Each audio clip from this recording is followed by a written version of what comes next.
Ousmane Sonko. Il faut que loolu F24, que toutes les forces vivent, que tous les démocrates de ce pays ñu continuer quand même di ci addu continuer di ci xeex pour que loolu mu dàkk et que ñu dem ci ay élections qui soient le plus inclusives possible, donner au peuple sénégalais la possibilité de choisir entre plusieurs alternatives et toutes les alternatives possibles. waaye di def ay croc en jambe di xoqatal yenn candidats yi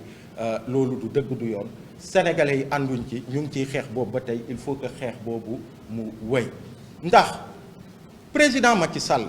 discours bi mu def bu dee mais vraiment et ça bu ngeen xoolee ci Covid bi ñu demee pour la première fois mouvement Y en a marre mu dem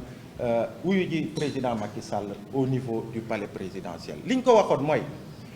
li nga def nii rafet na lool ba ci sa opposant yu gën a farouche ñëw nañu uyu ci la ci mbas mi pour que ñu ànd xeex mbas mi mais président dañu bëgg nga xam ne acte bi sincérité am ak pérennité wu acte bi li ko mën a dëgëral mooy les actes de gouvernance que vous aurez à poser demain à partir de demain sur la gestion des 1000 milliards yu ñu annoncé pour xeex mbas mi gis ngeen loolu fi mu mujjee et sur cette question précise sincérité wu annonce su président Macky Sall dinañ ko mesurer sur les actes yi muy poser à partir de suba ak ginnaaw suba ak ci fi ñu jëm ci mbirum élection yi en termes de transparence ak en termes d'inclusion inclusion nag mënuñu ko wax te yenn potentiel candidats yi nga continuer di utiliser la justice pour di leen écarter loolu du dëgg du yoon donc loolu aussi mu doon li nga xamante ni am na solo torop mais en même temps il a parlé de son ouverture encore une fois ci discours am au dialogue mais loolu mënoo ko wax te mu ngi am des centaines de prisonniers politiques muy ay prisonniers d'opinion ou bien ay prisonniers ñi nga xamante ni c'est des Sénégalais qui ont voulu exprimer un droit constitutionnel de manifestation pacifique waxuma ñiy attaquer ay édifices waxuma ñeneen ak ñeneen mais la plupart yàlla def na man ci ay semaines yu ñu jógee maa ngi woon entre les commissariats et la cave du tribunal li ëpp sur ces centaines de jeunes yi nga xamante ni ñu ngi leen téye ci kaso yi c'est les jeunes des quartiers c'est des jeunes yi nga xamante ni dañu génn pour manifester pour l'approfondissement de leur démocratie loolu mooy dëgg wax ji nga xamante ni tout le temps ñu ngi ñu koy rabâcher ay mbirum terroriste ay mbirum force occulte mais xanaa nag bu ñu koy wax di ko wax par respect au peuple sénégalais à un moment nañu terroriste yaa ngi jàpp nañ leen ay force occulte ngi démantelé nañ leen mais boobu ba tey amut fenn donc de grâce qu'on arrête de nous parler de ça ndaw yu nekk ci kaso yi c'est des fils de ce pays c'est des enfants qui viennent des quartiers man ñu ci bëri gis naa leen bi ma nekkee ci cave tribunal bi donc on ne peut pas dire qu'on veut aller vers des élections qui soient libres transparentes apaisées on ne peut pas ci discours 3 juillet bu président Macky Sall muy waxu apaisement ak ouverture au dialogue et que tous ces prisonniers tous ces détenus ñu maintenir leen au niveau des prisons du Sénégal du dëgg du yoon et F24 jàpp na ni loolu aussi bokk na ci ponk yi nga xamante ni sénégalais yi peuple sénégalais war na ci taxaw pour que ñu jëm ci élection yi nga xamante ni mooy doon ay élection yi gën waxuma sax mbirum toutes ces pertes en vies humaines yu am de mars 2021 à maintenant il y a eu 50 morts ci ay manifestations yi nga xamante ni c'est pas encore élucidé amut lenn lu ci justice def du dëgg du yoon et puis pour terminer aussi ci contexte bi ñu nekk nii amut benn sénégalais bu rafetlu blocus bi am cité Keur Gorgui fii un leader de l'opposition bi nga xamante ni boobu ba tey sur amul benn fondement juridique ñu ngi ko téye bloqué ko foofu mënul dem mënul dëkk loolu aussi du dëgg du yoon et on pense que yooyu bokk na ci ay raisons yi war a tax que le peuple sénégalais continue de se battre ndax démocratie ay acquis la rek boo xeexee mu am acquis bi nga xamante ni préserver nga ko tey jii nii Macky Sall annoncé na ni du présenté wu pour une 3e candidature il y a d'autres yi nga xamante ni mu ngi taxaw ne këtt ni jon il faut que ñu taxaw ci à travers le F24 et toutes les forces vives pour que ñu jëm ci ay élections yi nga xamante ni dina méngoog élections yi Sénégalais yi bëgg ñu am toutes les alternatives possibles que le peuple puisse choisir de lui-même qui succédera au président Macky Sall à la magistrature suprême mais que ce ne soit pas lui qui veuille choisir pour les Sénégalais leur prochain président de la République du Sénégal donc leneen li muy permettre loolu et tey doyen Mbodj wax na waxu dialogue du peuple bi ñu entamé dialogue du peuple def nañu première phase bi sur des questions yi nga xamante ni mu ngi jëm ci mbirum mandat bi am na ay waxtaan yu ñu ci am nañu ay waxtaan yu ñu am suñu justice réforme yi ci war a am waaye am na beneen phase bi nga xamante ni war na ñëw ci dialogue bi sur suñuy institution réforme yi ñu war a amal sur les questions de gouvernance ak yooyu loolu li muy permettre mooy buñ ko paree ba ñu tënk ko muy ay xalaat yi nga xamante ni ay sénégalais yu fasantikoo ñoom ñoo ko joxe ci ay waxtaan que F24 mu mën a apprendre des limites du M23 de 2011 pour que mu mën a am benn charte bi mu tënk sur ces différentes questions yu importantes yu soxal citoyens yi pour que bépp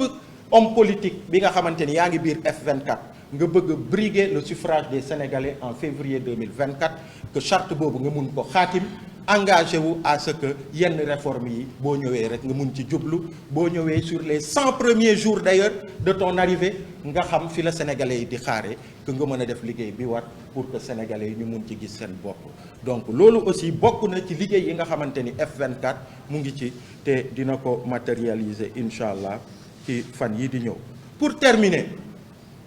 damay lancer juste benn message personnel à monsieur le préfet Mor Talla Tine di ko wax ni gis nañu fi ay préfet politique yu fasantikoo yu ci bëri gis nañ fi sax Alioune Badara Samb des préfets yi nga xamante ni malheureusement pourtant c'est de hauts cadres de l'administration yi nga xamante ni ils doivent être des républicains di liggéey rek te Sénégal tax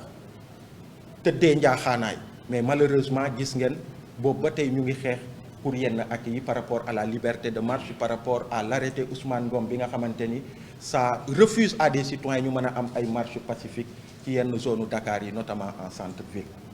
gis ngeen fi Guy Marius Sagna docteur Babacar Diop ak d'autres Sénégalais qui ont voulu marcher pacifiquement dem devant les grilles du palais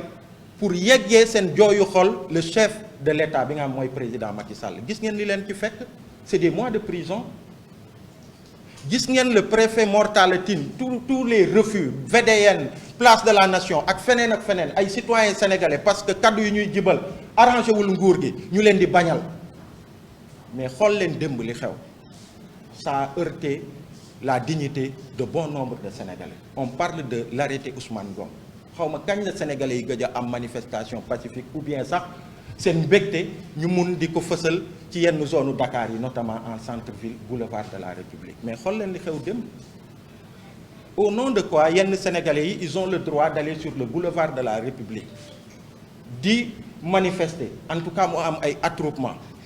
parce que ils sont partisans du président Macky Sall ñu bàyyi leen ñu def ko xaw ma ndax dañu am autorisation ou pas parce que bu dee dañu am autorisation mais pourquoi on leur accepte ce qu'ils ont refusé à Guy Marius Sagna, à Dr Babacar Diop, à Pape Abdoulaye Touré et à d'autres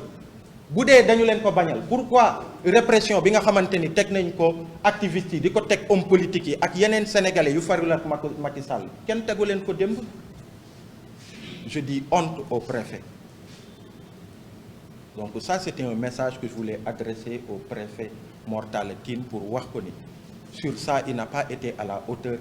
xam nga de son grade ak fi ko sénégalais yi teg préfet dafa war a tëddee njaaxaanaay administration lay servir et administration sénégalais yi la fi nekkal donc je tenais à faire ce message bi nga xamante ni il est personnel adressé au préfet Mor Talla Tine mu xam ni li mu def du dëgg du yoon donc loolu laa amoon lu ma wax pour introduire di leen jaajëfal encore une fois ci seen taxawaay di wax rek ni pour terminer peut-être que lii ñu leen wax ni yëpp am na ay waxtaan yu ñu nekk di def au niveau du F24 par rapport au plan d'action am na ay marches ay manifestations yu ñu fi annoncé woon dinañ ñëw ci jëmmi jamono incha allah ñu gën ci xuus pour l'instant du ñu ko annoncé dañ ciy liggéey à l'interne ba lépp yemb jërë ngeen jëf.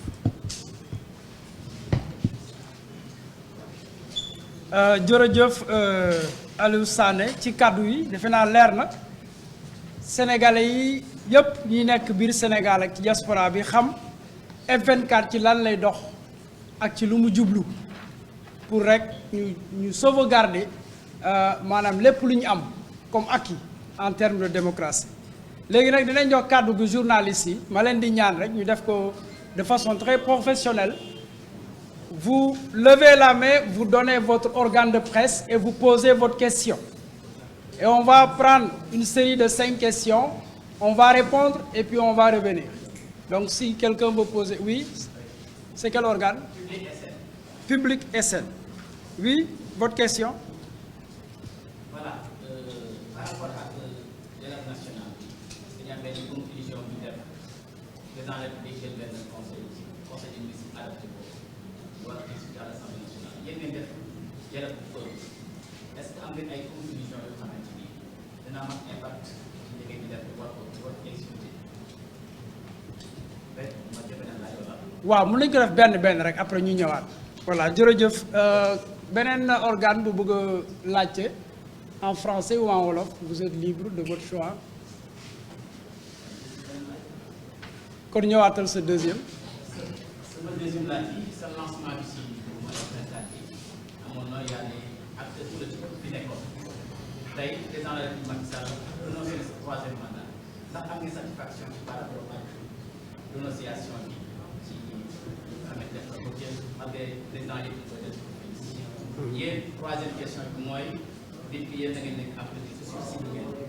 pourquoi vous parlez Ousmane Sonko candidat potentiel lan mooy li ko def potentiel da ngeen moom potentiel justement par merci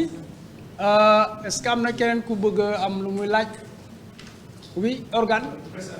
Presse Afrique oui allez-y. Le président Macky Sall a décidé de ne pas participer à la prochaine élection présidentielle. Quel sera l'avenir de la plateforme F24 qui faisait du troisième mandat son cheval de bataille? D'accord, c'est la seule question? Ok. Bon, on en a déjà 4, on va essayer de répondre. Doyen. Allez, vas-y.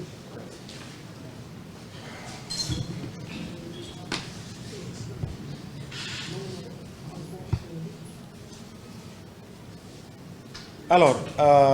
pour première question bi nga xamante ni suñu frère Public SN posé na ko damay bamtuwaat rek wax ni dialogue du peuple conclusion yi gannaaw incha allah ci fan yi di ñëw bu ñu amalee deuxième phase du dialogue bi ndax am na première phase bi ñu def ci mbirum constitution ci mbirum les réformes de la justice am na beneen phase bi ñu war a amal bi nga xamante ni dina concerner institution yi suñuy institution yi ni ñu leen tëggee ak coppite yi ñu ci war a indi mais mbirum gouvernance ak yeneen point yi ni mel